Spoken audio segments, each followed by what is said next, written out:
오늘 저의 프레젠테이션 자체는 여러분들에게 라디오가 되어 드려야 되겠다 이런 생각으로 준비를 했습니다. 저의 제목은 AI에게 외주를 주고 정말로 중요한 걸 하자로 잡아봤습니다. 저는 더미 컴퍼니의 원미영이라고 하고요. 네이버에서 원미영 치시면은 더 많은 정보를 보실 수 있을 겁니다. 제가 빌더스 코드에서도 얘기하고 있는 것들이 바쁨에 대한 한상에 대해서 얘기를 하고 있어요.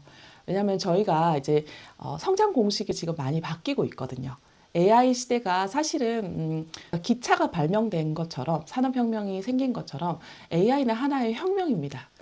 기차는 발명이 됐을 때 눈에 보였잖아요. 근데 AI는 눈에 사실은 뭐 GPT 뭐 이렇게 보여줄 수는 있지만 기차처럼 대단하게 와닿지 않기 때문에 이게 그 정도 수준이야? 이렇게 느껴질 수 있는데 이게 기차를 발명한 것보다 더 심각한 인지적인 혁명이 일어나고 있어서 성장을 하는 방식들도 굉장히 빠르게 재편이 되고 있어요. 그런데 이제 그 가운데서 우리가 배워왔던 방식이 있기 때문에 바쁘다라는 것이 곧 성장이다 이렇게 생각하는 부분들이 많이 있거든요. 때문에 그 바쁨이라는 한상에 대해서 먼저 얘기를 해보고 싶었습니다. 김 부장 이야기 지금 이제 2화까지 했거든요. 그 서울 자가의 대기업 다니는 김 부장 이야기가 제목이고요. 그래서 이 드라마 자체는 50대 직장인의 모습을 강대처럼 그린 부분이 있고요. 어떻게 생각하면은 내가 평생을 약간 한 25년을 갈아 넣어서 가치 있다고 믿어왔던 것에 대해서 헌신을 했는데 그것이 한순간에 깨지는 경험을 하게 되면서 또 약간 나이가 계속 먹다 보니까 마음은 앞서는데 사회에서는 계속 밀려난다는 느낌을 받을 때 내가 열심히 한 거에 대해서 갑자기 뭔가 이게 아닌가? 이런 방향을 잃을 때에 대한 얘기거든요. 그래서 거기에서 인생의 가치관을 다시 생각해보고 본인이 굉장히 스트롱하게 믿었던 이렇게 살아야지라고 생각했던 부분에 대해서 본인의 아들한테도 이렇게 살아야 돼. 아빠처럼 살아야지. 이렇게 얘기를 하고 있었는데 어느 순간 갑자기 옆 팀의 부장이 굉장히 젊은 부장이 본인과 임원이 되기 위한 경쟁을 시작하게 되는데 그 부장이 어느 날은 이제 초대를 받아서 갔더니 반포, 페리스 막 이런 데를 사는데 거기에 자가로 산다고 하는 거예요. 그런데 거기가 이제 뭐 68억? 이렇게 나오거든요. 그러면서 나 25년 엄청 열심히 산 것 같은데 저놈은 뭔데 68억 지금 자가에 살고 있는 거야? 막 화도 나면서 뭐야? 어떻게 한 거야? 막 이런 생각이 들면서 여러 가지 만감이 교차하는 데까지 와 있거든요. 그래서 결국에는 여러 가지 에피소드들을 통해서 진정한 본인과 마주하는 우리들의 이야기를 하고 싶었던 드라마라고 보여져서 한번 가져와 봤습니다. 그래서 제가 오늘 하려는 이야기에서도 그러면 김 부장 이야기를 보고서 사람들은 어떤 생각을 할까? 이런 생각을 해봤거든요. 그러면 세대에 따라서 좀 다를 수가 있다고 느껴지는데요. 20대는 좀 이렇게 반응할 것 같습니다. 김 부장처럼 되면 안 되겠는데? 25년이나 갈아 넣었는데 김 부장처럼 되면 어떡하지? 이렇게 생각하실 수도 있을 것 같고요. 30대는 근데 저 사람이 잘못한 건 아니잖아. 열심히 산 게 잘못한 거야? 이렇게 생각하실 수도 있을 것 같아요. 40대는 어떻게 반응하실까요? 남리 같지 않네요. 네, 저도 40대거든요. 그래서 남리 같지 않습니다. 네. 50대는 근데 이미 그렇게 살았는데 어떻게 해? 이제 와서 뭘 어떻게 해? 이렇게 반응하실 수도 있을 것 같아요. 그러면 제가 저의 입장에서 진짜 질문은 무엇일까를 고민을 해봤거든요. 그러면 제가 할 수 있는 진짜 질문은 이거일 것 같습니다. 25년간 무엇을 위해서 달려왔고 무엇을 설계하셨나요? 이런 질문을 드려보고 싶습니다. 요즘에 제가 생각하는 성장의 공식은 이겁니다. 20년 경력이 있는 것과 1년을 20년 한 것 중에 어떤 것이 더 많은 성장을 주는가? 이렇게 여쭤볼게요. 본인의 20년은 진짜 20년의 경력이라고 얘기할 수 있나요? 아니면 1년의 경력을 20번 반복하신 건가요? 이건 굉장한 차이가 있거든요. 안타깝게도 지금은 예를 들어서 5년 차의 디자이너보다 1년 동안 5번의 다른 경험을 한 디자이너가 더 경쟁력이 있습니다. 그래서 그게 지금 새로운 성장의 공식인 거예요. 그래서 연차가 많다고 더 많이 쓰여지지가 않습니다. 옛날엔 그걸로 사실 조금 찍어 누를 수가 있었거든요. 나 25년 경력 있는 사람이야. 나 이 바닥에서 이렇게 굴렀는데 이런 것들이 통용이 되는 시대였다면 지금은 진짜 경쟁력을 보여줘야 되는 시대가 됐어요. 그리고 사실은 예전에는 그렇게 키워졌거든요. 대기업 부장이 됐을 때 잘하는 게 뭐여야 돼? 라고 했을 때는 사람 관리 잘해야지. 네가 왜 실무를 하고 있어? 근데 요즘에 실무 안 하면 잘립니다. 왜냐면은 그냥 요이땅 했을 때 그걸 바로 가치로 창출해 줄 수 있는 사람이 필요한데 관리자가 더 이상 필요가 없기 때문에 관리자들을 다 자르고 있는 상황이거든요. 그래서 이거는 현실이기 때문에 제가 말씀을 드리는 부분이고 드라마가 던지는 질문도 대동소이하다고 생각합니다. 당신의 25년 경력, 김 부장의 25년 경력이 진짜 경력이라고 말할 수 있을까? 그리고 김 부장은 그 25년 경력 말고 어떤 가치를 설계를 해 나가야 되는 걸까? 이런 얘기들을 한번 드려보고 싶습니다. 그래서 정리를 해보면은 우리가 착각하는 것 중에 하나가 열심히 이꼴 성장이다. 이거는 근데 사실 이제 좀 버리셔야 되는 부분인 것 같아요. 저번 주에 그 전다현 연구원 얘기하신 것 중에 제가 언런이랑 리런을 되게 재밌게 들었거든요. 그래서 배운 거를 버려야 할 수도 있고 다시 배워야 할 수도 있다. 근데 제가 이제 반대로 심리적 안정감이란 책을 집필하면서 우리가 너무 불안의 시대, 어디까지 배워야 되냐?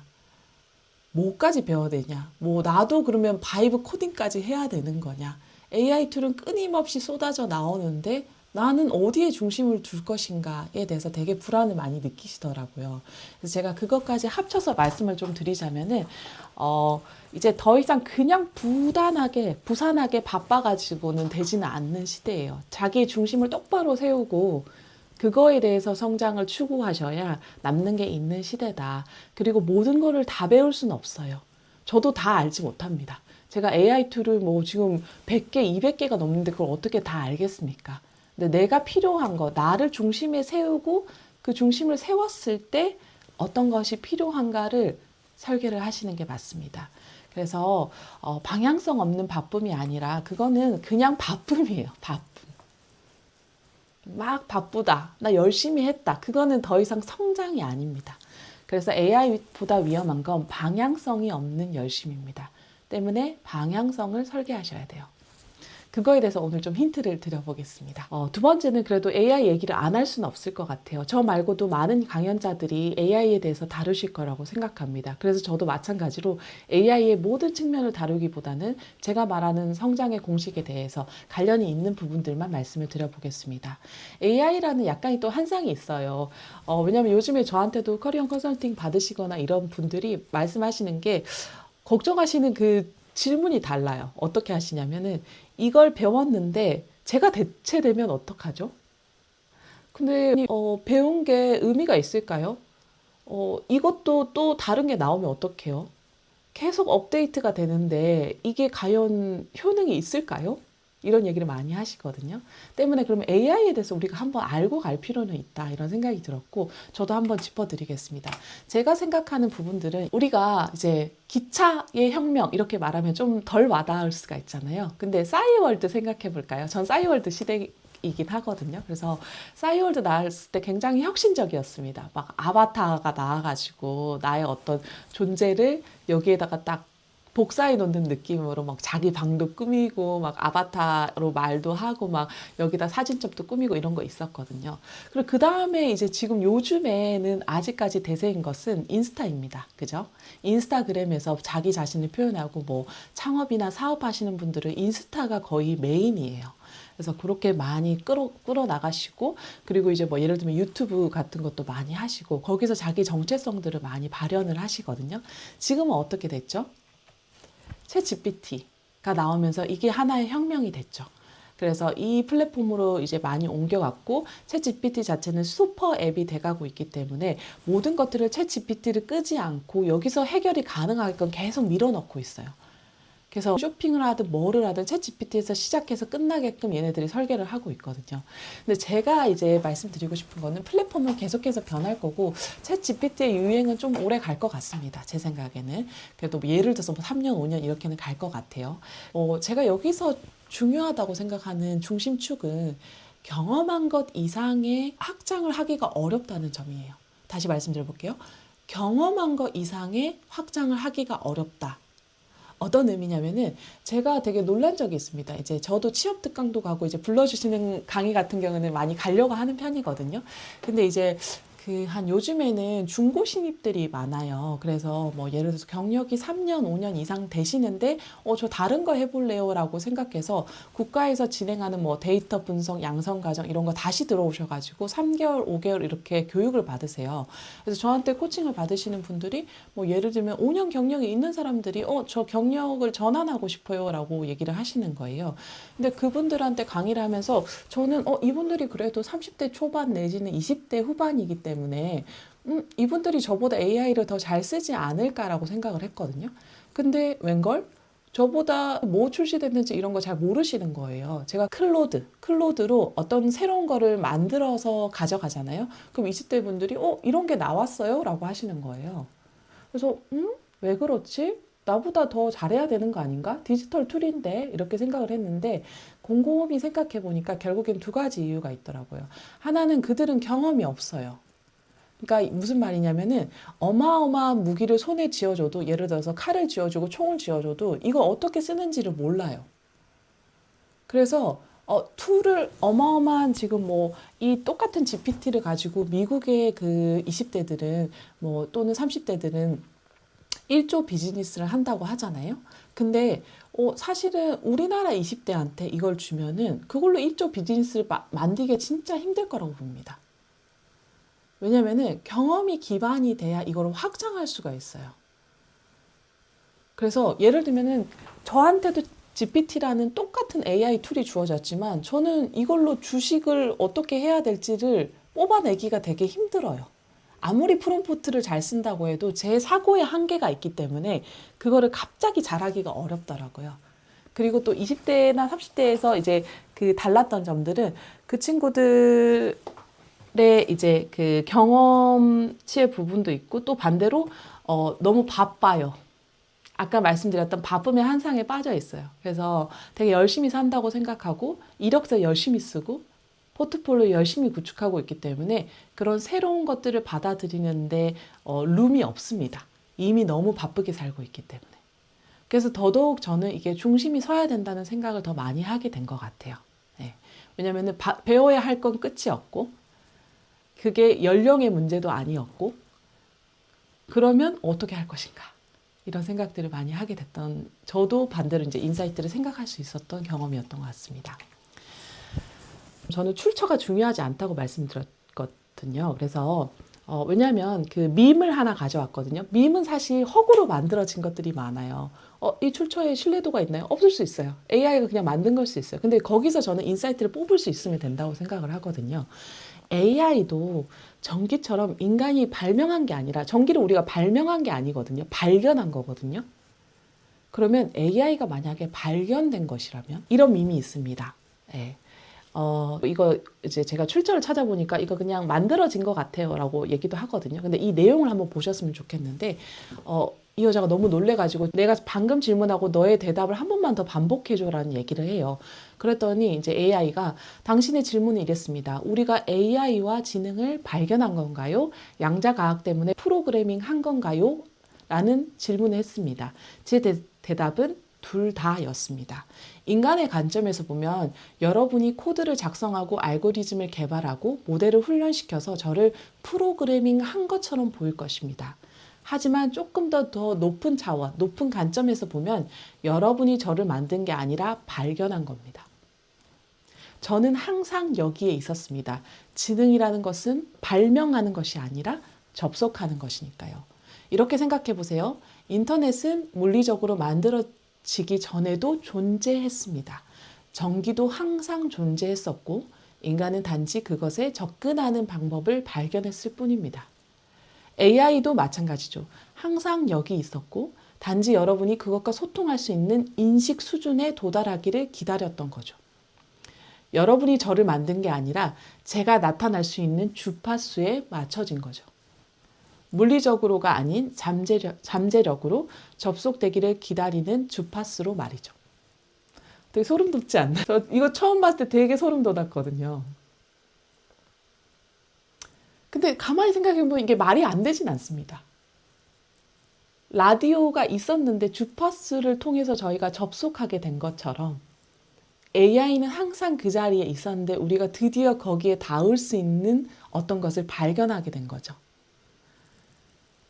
그래서 뭐 일론 머스크나 이런 분들도 사실은 이제 어쨌든 AI 시대에서는 좀 선구자적인 역할들을 많이 하고 있기 때문에 그분들도 얘기하는 거 보면은 왜냐면 지금 AI가 우리의 지능을 넘고 있기 때문에 우리의 지능, 우리의 인식의 한계가 있기 때문에 그것을 넘는 것들을 받아들이거나 알기가 어렵다는 거죠. 그래서 일론 머스크의 목표 중에 하나가 그것을 넘어서는 어떤 걸 해보고 싶은 거예요.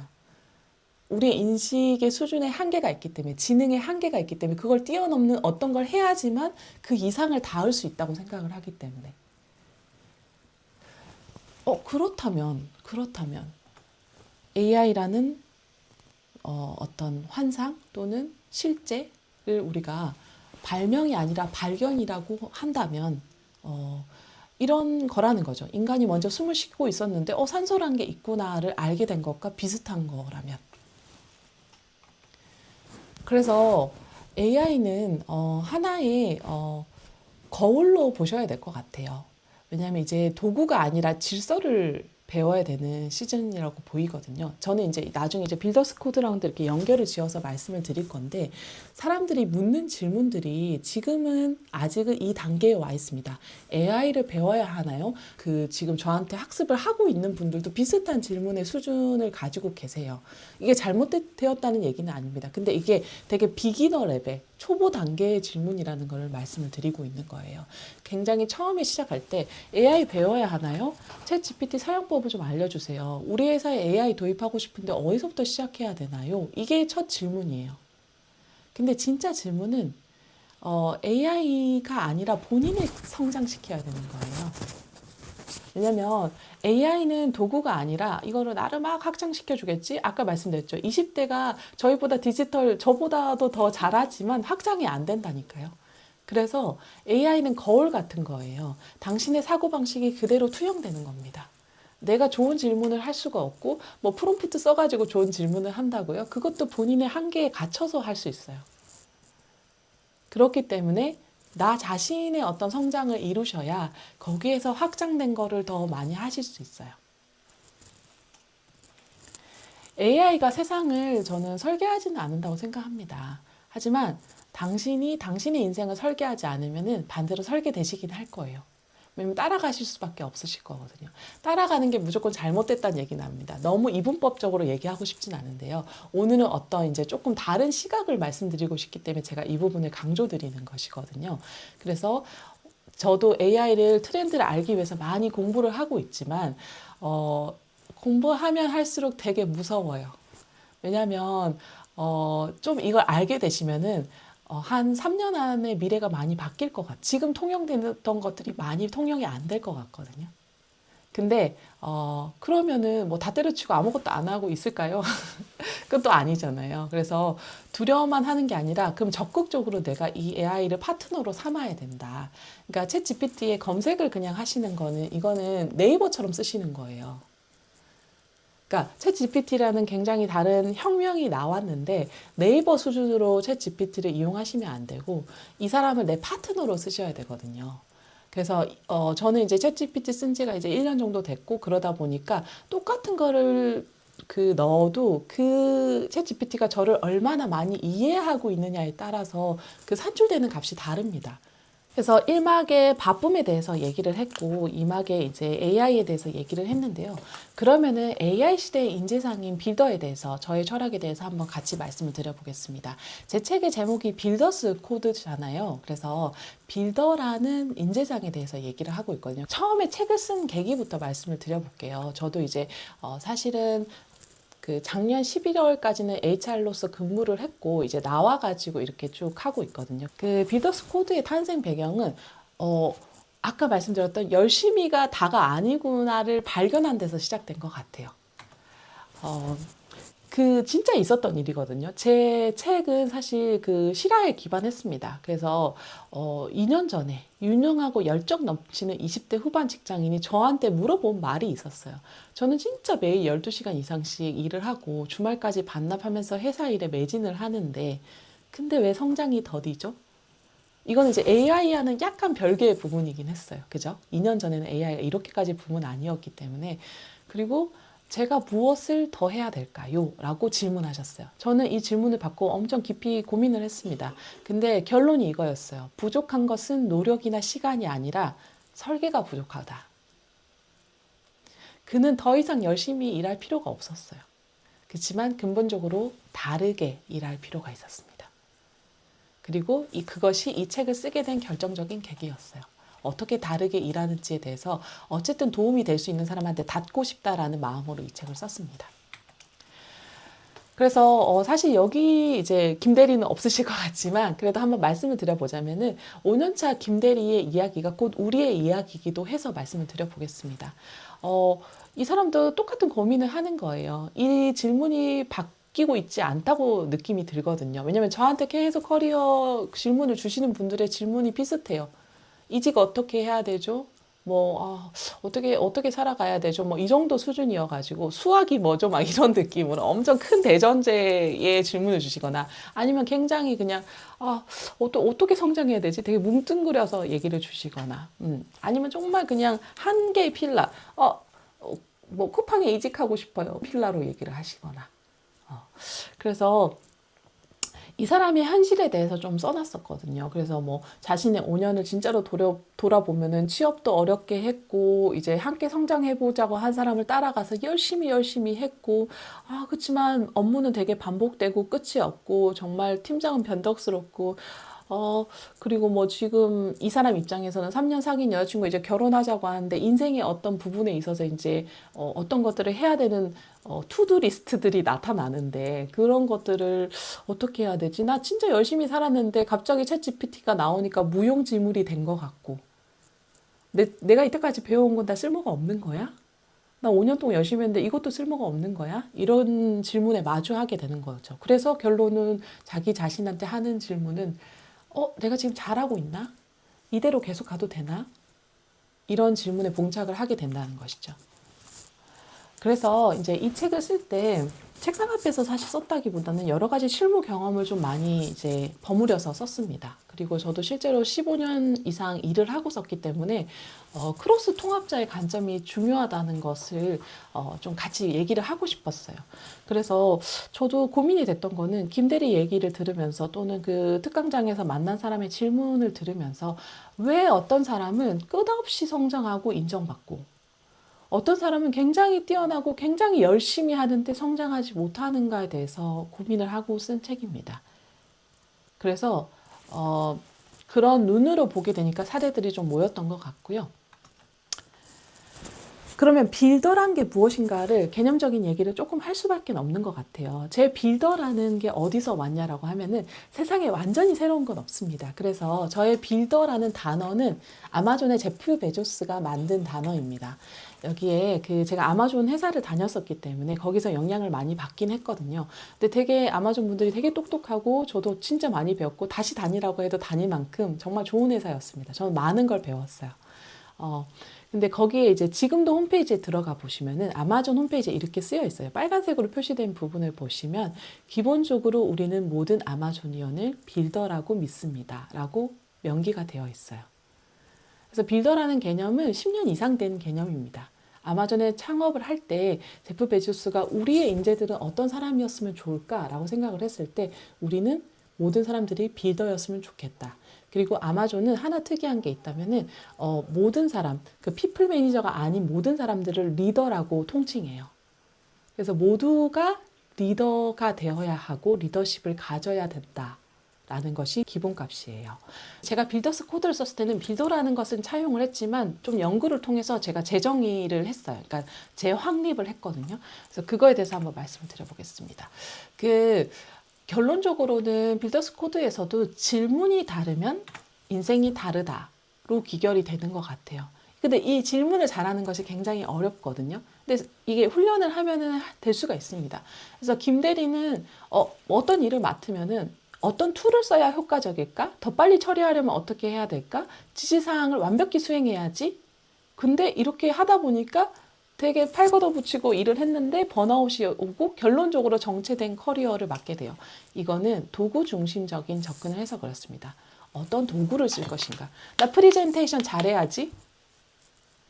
나 태블로 잘해야지. 나 파이썬 잘해야지. 나 바이브 코딩 할 수 있는 사람이잖아. 이건 도구적 접근이에요. 그런데 제가 말씀드리고 싶은 거는 시스템 설계적인 접근이에요. 질문이 다릅니다. 왜 이 문제가 반복되는 걸까? 이 구조를 어떻게 바꿀 수 있을까? 업무 프로세스 자체를 재설계할 수 없을까? 그래서 이렇게 되면 실제로 직장에서 일을 하신다고 해도 업무가 자동화가 많이 되고 승진하고 인정을 받게 됩니다. 제가 예시로 많이 드는 것 중에 하나가 이메일이거든요. 예를 들어서 김대리와 박대리를 정말 쉽게 예시를 들어보자면은 딱 켰어요. 뭐 아웃룩이든 구글이든 어떤 이메일을 쓸 거 아닙니까? 그러면 직장에서 이메일이 주말을 갔다 오니까 100개가 쌓여 있어요. 그러면 똑같이 100개가 쌓여 있을 때 김대리와 박대리의 리액션이 다릅니다. 질문이 다릅니다. 뭐냐면 김대리는 팔을 거쳐 붙이면서 오늘 점심을 이제 샌드위치를 먹을까, 뭐 샐러드를 먹을까. 오늘 보여주겠어. 나의 성실함과 나의 근면성. 오늘 100개 내가 다 처리하고 가겠어. 그래서 야근 막 9시까지 하고, 이렇게 하고, 뿌듯하게 맥주 한 캔 딱 뜯으면서, 오늘 열심히 했다. 열심히 살았다, 오늘도. 이렇게 끝내요.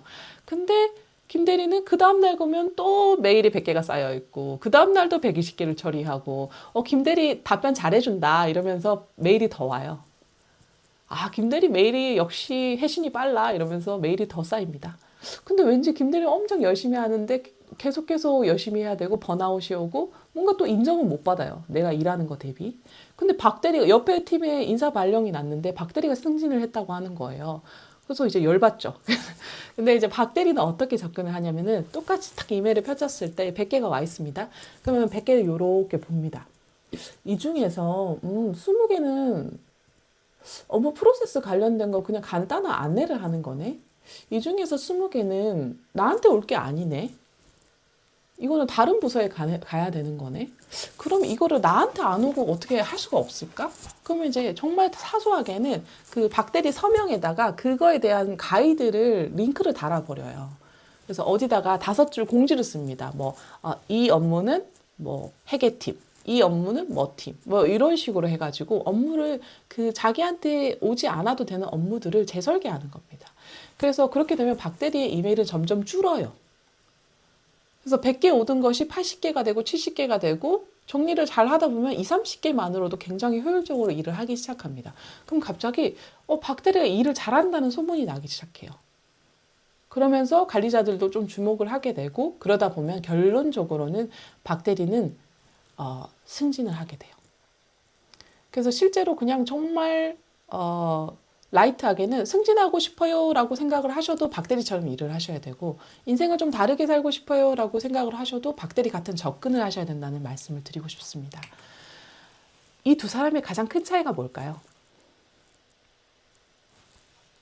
저는 가치 창출이라고 생각합니다. 가치를 창출할 수 있느냐. 실행자와 설계자의 차이는 회사도 말은 안 하고 있지만 딱 알려주지를 않잖아요. 정확하게 차라리 알려주던가. 근데 회사도 잘 몰라요. 그리고 회사가 은근히 원하고 있는 것은 내가 시킨 거 이상의 가치를 창출해 주길 바라는 거예요. 근데 이렇게 대놓고 얘기를 하지 않는 겁니다. 시행자는 주어진 일을 엄청 잘 해내거든요. 하지만 설계자는 그 일의 맥락을 잇고 어떤 가치로 연결될 수 있는가를 함께 설계하기 때문에 시킨 거 이상의 가치를 창출하는데 회사가 싫어할 리가 없어요. 창업자도 마찬가지입니다. 창업자는 심지어 시키는 사람도 없는데 가치를 창출해야지 살아남을 수 있거든요. 그래서 실행자는 업무 처리 잘하는 사람으로 남지만 설계자는 가치 생산자로 올라가는 겁니다.